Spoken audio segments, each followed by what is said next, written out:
Hello guys, আসসালামু আলাইকুম। আজকে আপনাদের সাথে আবার দেখা হলো গাইস।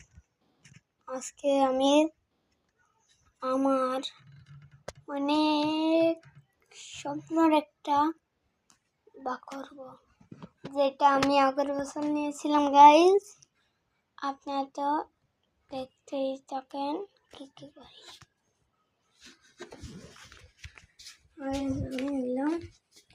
দোকানে শুরু করলাম গাইস। এইটা আমি আমার স্বপ্নের গুলো করছি গাইস, আপনারা দেখতে পেলে অনেক এইটা আমি আগে বলছি আমি সারা জমাইতাম থাকতে